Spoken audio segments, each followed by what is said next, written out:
my dear Prophet Dr. Inyankenya. That is no more quite about only for the Josunia. Napome. Christona no tia mo yaba. Ya tell on catch. Ja do bi aya na akokra.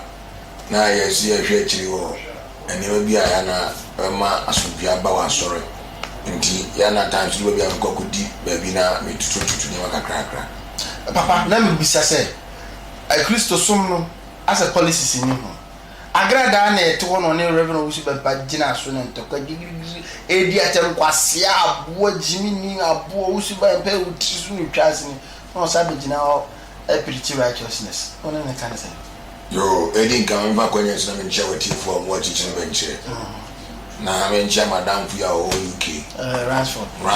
Mr. Ransford be ya go be running sha I'm now so Bible say mani mum nyini and then no any person in the Juma no yana at times what do you blame obi because your leaders no and the years and ye my who say Christo son papa no omanya do bia ma no mu so awon so esofo obi aka no awon so odi sofo ade na me kasa Bible say nimdia me ni ndi ya ira and ndi nimdia bi o wa oman na kasa awon from mpanimfo na omo hwe oman no ntutie bi so no enka me ntwe no me bisa se agrada oye konfo eno so wasachira ni kunu ye sofo ade ntine nka ni kunu no mom enye sofo panini na nka wono mom ntiti agrada kakra na osore officer de within 2-3 days na osore waje platform and na agrada so preach ma men ka se mi chodo me ka se mo se chire o se ni pass adira na adwuma ni pe biabre ade na me ka sa Ghana obi ya de baba ye mo anu de odi nkwasi asem onu mu na wa support so for ko gba agrada su mi hu ni se o problem how die nja me ka sa se Bible se mo ko abonti na ko cheche wona mo ko fo wo mecheche wona se mo ko kan se mpana mo bo mo mecheche won agrada ka se wasacha no so fu cheche be no de ma anu a di bo de su e ma on ka cheche o evangelist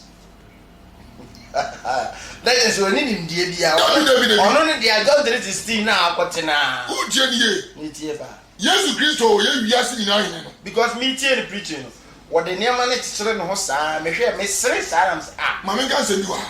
Jesus Christo ye wiase ni na hin no oba asasi so o starting dimande no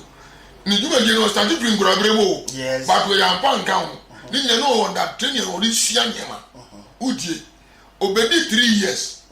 3 years no mpo no osa ko bra ne ho ase champanimfo bi ase e ma ye bonesu ko sua niema woni party biem udie nie obe 30 years and 3 years odi 33 years odi 30 years and 33 years 3 years no de be ye juma pa but of padisuam sa ansana of padisuam sa 30 years ansana ye bonesu what you say agrada adeba adisuam wo sua a o evangelist hwe ma me pa we say example ma ye ni akwase wia hwe empidudu a wode ye na miduma ene ana ozo ewiase na hu hwe apentemanya ne apentemanya wonenam apentemanya ni apentemanya wonenam ozo me ta kata se o ta kapa bi entre meka mi nkese ambasika hu se aduane o motu ma emu chia so o pe prison obedi bia we have problem betima ha bia na yefunu kura mpe e bi tu na busua no kura nim di agrada o sacha da be mi ni problem so sacha mi ni problem my go say do this o friendly penina mi ni problem but ti ye na ye ti e wono na o si be ye die ni obi ya tete ni se no I want to go grow me because one make a man say mo bi nko kan grada na chena hwa de obese ya betena social media di na te abra o preach na mu no ko kana ma de obedi wa chem prophet Nyakenya na ko ya bi o o preach no kra na bible no kuta no jina pulpit na nim no kra o ko kana o wa koso camera si de so oh yes che mami ga se mi jo erodi Nyankopon si obebu nipa kente na ni matie ade ba ko na de bia me kan che on se so fudie ne miriketuo yes Christo som na se Christo abrabo no ene mi ni yete obi ana mpa on se wadi mpie bebe wanyina che wote se adwene no na me di adom no ma wa de ma wo wan fa ma so patem 50 years se munu obedi sa na obedi sa agrada to evangelist juma omra ne wan sin show bi ase on ri nyame sofo bi enko tane se na sin ko suade udada disia odimi nya Kristo juma ma no ye still before GHC the name still remain obofo ba ko pe eneme ne prophet Dr. Enyanka nyina eja ba ko pe. The program is sponsored by Baheba, Bankase, Badopi, Bang Kotu Bio Yakoba. Usisi ba untimba juma koba diabetes akoba bibi hawo di badwem bia go to Baheba. Okwa aka sense ohwe no obi for GHC eno msebra ko Baheba na kwaje wa yaresa ufri njo asante for say ebra nipa kampo ne kampo chacha agada hunu mo say afi no wasatira we beginning born again and omra no wase ma on ma social media platform because of paso on trust na on suade on fa ne hun hye urade nsa yi so obechi ma futu we be boa so obechi futu we be boa prophet na me sa abase this time around on mine oh why yesi we yara oh why yesi we yakedna kono okay oh why yesi we yesi na nsia o ma ne so ba bi onyam wa yira ya hwehwe na yehu na yeso waba wawo akora no so yehu no beto ba ne ba akora ntimi nkasa na ko to hospital okay yetima ye nyina edi no ha bobo yete ya asaba se hospital check in yesi no anyam na minim de eko ede na eko so me na se mamenka wo ebra 2020 2021 yes 31st on 19 the gym say yes this year and sense we dey wait be I didn't make answer I already dey me say doctors and nurses we bring no problems e be asisi we bring na koso na aya na me musa mo say I koso nti aya na nipa ntie Awurade asema na Bible si nipa be yare mo pefo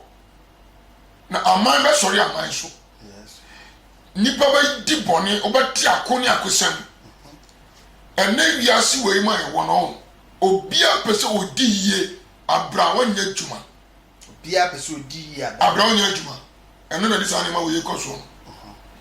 ade na me kasa hwa so mo woni so de wo a ade kese ba wo mo ni anso de wo a ehwere wo na me kana wa ase na ti ase ba ene nipa on hwe nyankopon ehwe yedi ene nipa on hwe trene ya hwe asori na se sofu ase asori wa na akopija bayo asori ase mo asori dem ubeyeye ubekosi ubeyese nemtu eno so ka ho ma ka se menjo Paul ka se mo se na me ya mo from me sa mo fra afi David na kai afi mani ma ya kra me hu o trene ni na se bo se de da Kristo mu na ne pa ewo obi ka so gbe na ni pie na obedi ya ayi no kra adentia Bible se sika ne dwetɛ e Awurade dia na se sika ne dwetɛ ye Awurade dia na controversy pa sika ne dwetɛ ye Awurade dia adentia na sofu bi nya sika bebre so akɔdi sika bi oh mama ka se mi jo artist man ka bi mi ka bi sofu bi nya sika ne kwampa pa so a mini problem sika ne obone ne o papa ewi ase Bible mi ehunu se ni ma mi ne wo wi ase ani papa e bone oje ase Awurade timi hire nipa Awurade timi nipa bi di hia tie ni ye o ewi ase na ye wo no enipa timi di hia enipa timi di ye enti koya ba fa so wo nhira no meba no se ye Awurade anu ni asem se Awurade a onu ni asem bete wa okwa aye wa ni wo hira ho a o ye question ma ene wa ba Jombi so pe obi amana aboho correct one ama nsu a wonom a wa be won say yes ma bo nsu agumebo nsu a wo betimi di aye wa ankasa kreti nsu sachet water ne sa ne mane bi dia ra Jombi ho on ne bedwa buum ansa na wanya nsu no Jombi eye botan so kora obedwa nsu no obedwa bo no ma wanya de ko Jombi na ekoje wo de ofre obi for number obi for GTV number na answer the number on the screen na obenya Jombi na on na ye ene prophet nyankaja ene twetwenko prophet Say futu be na de be ma enua no ma omo ho because o man obeti esi we ewu obeti esi akidnap we obeti esi ayi ni si e na a professional de Ghana American say minjiro Mr. Ghana so for say yemani nko nyame aduma ho yi because a year 2022 the year we never chance Bible si brani kwa wie ya eniema ehuniema eya kese eniema erwani kan nyina se ba a year 2022 erwani ma mi hunu se sa eniema we aye hunina na kase be yi ho ade na me kasa eneni pe mpe Kristo som ye sum Kristo ye sum nipa ene ye sum sika ene ye jai Kristo som ye sum mamo sum sika se bi tie mi ye no wa hu se yankopon bi ba be wuje no a on we ne kya kwan yi because the nipa prepare nyina ya kra ni the nipa prepare nyina nipa kra ini da bia me si kontom wa wisi eya kontom ka si atotro down bonsama wonim no no oya che obopo wonim no tie na tie ni ye nyeza mi de mi nyeska mi mpa o mi pesika che wa wo tu pesika but kwa ya opa so nyesika no ya ne kwa mpa so kwa ya obefa so a obenyeska ni ye kwa mpa so emfa wa wonim die ento adwon se me kobo we apu na nyesika da bia me kase men time obi me ndo bi so nchine me do ye bia me do bia but de me kan se mo me no do ye ho ne mbie bi yakoma nyen Christopher nyen pastors ene difo ayaba no mo mayen fa odo enwura ensoroma na ebe no because in the youth no why too violent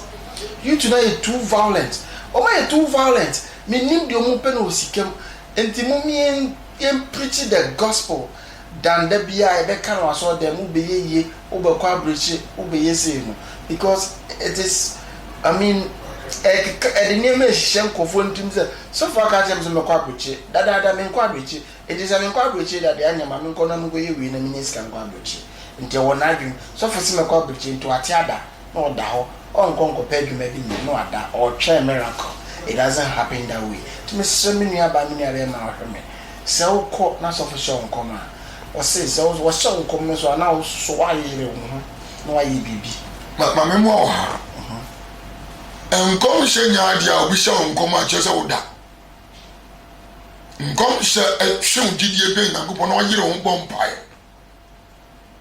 a che se nyame edo nkom hye prophecy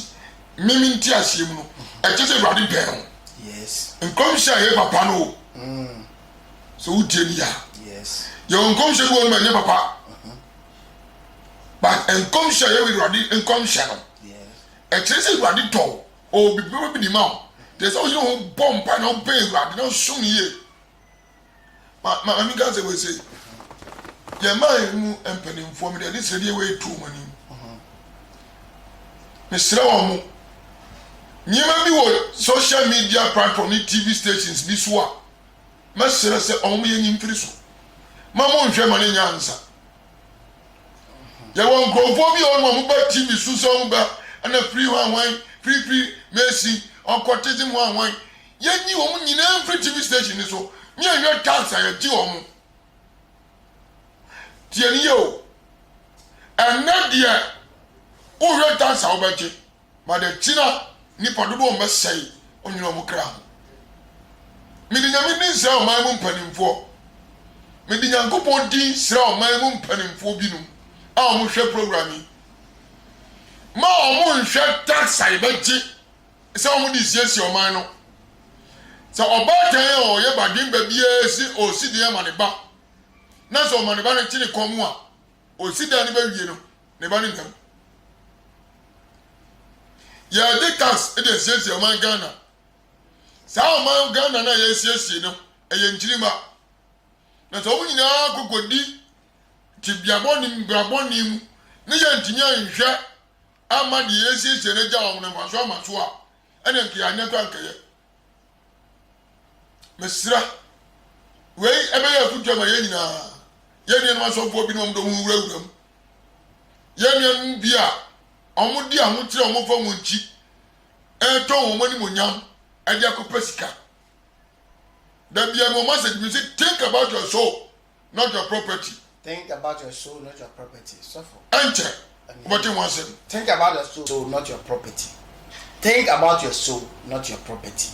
Prophet in Kenya. We on live on OB4 GHTV.